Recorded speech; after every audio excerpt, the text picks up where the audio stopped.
Before we get to your questions, let's ask about this team real quick and the health of this squad. It seems like so far to this point, you've made it through fairly healthy, but there have been some tough injuries that you've had to battle through. Well, yeah, I mean, Dre DeCombe is still working on an ankle, but I think we got a little bit of some highlights of what he could do. We've been able to get a couple other guys back. We're not 100%, but we're in the 90s, which is healthy. We played last week without Ronald Bell. We played a couple of weeks without Greg Jackson. Both those guys we anticipate being back this week. But, we're not at 100%, but we're pretty close, and we've been able to still play a lot of guys. Seems like depth has certainly improved this year. It has, and I think that's just everybody getting older. Some of the guys we redshirted last year stepping up. Again, we're playing 3 freshmen this year to add to that depth. But, yeah, I mean, we feel better about our depth. Still got some work to do, but that's all part of building a program, and that's all part of, being a young team. And I would think growing guys are a little more durable as they get older and bigger. They are. I mean, we're seeing less and less banged up. We're seeing less and less, guys that are feeling the fatigue. I mean, being able to handle it. The last year, the Valdosta game really took a lot out of us. This year, it still took something out of us, but it's not as lingering. Right. Well, let's get to the viewer questions now, and this one comes from Steve in Virginia. He wants to know, what's the advantage of running more out of the shotgun than traditionally under center, especially as it pertains to the run game?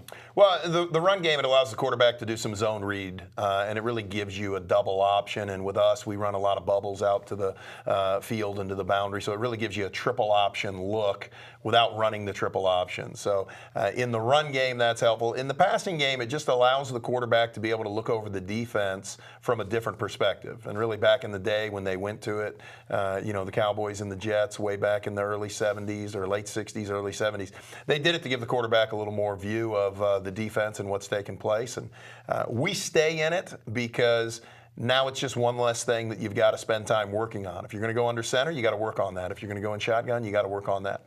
We spend all our time working on the shotgun. I would think that's also helpful for a young quarterback like Mike is. Gives him a little bit more time to see everything and probably gives you a little better view of the field, I would guess. It does, and I mean, it's simpler. You go under center and you start limiting the number of reads you can have, and you start limiting some of the things that you can do. It seems like as he's gotten older this year and gotten more game experience, he's doing a little better job of going through his progressions. Yeah, I think each week you see him grow, you see him mature, you see him develop. Again, he's got to grow and mature and develop quickly, and we needed him to, do some things in the middle of that game that I'm confident he's going to do next week. But that's part of the process of starting really a freshman quarterback. Yeah, I mean, experience-wise, it certainly basically he is, sophomore by title. William Fisher here in Pensacola asks, are there any plans on running any jet sweeps or reverses instead of traditionally up the middle? Well, no, we do. We've got all of that in the package. A lot of that is dictated by how a team plays you. And one of the things that people have started to do is, widen some of the guys to take away some of the jet sweep and fly sweep. We've been running fly sweep for a long time, but it's got to be against the right people and it's got to be against the right look. I think we started running, outside a little more, pitching the ball, giving our guys some room to run on the outside. We'll continue to do that.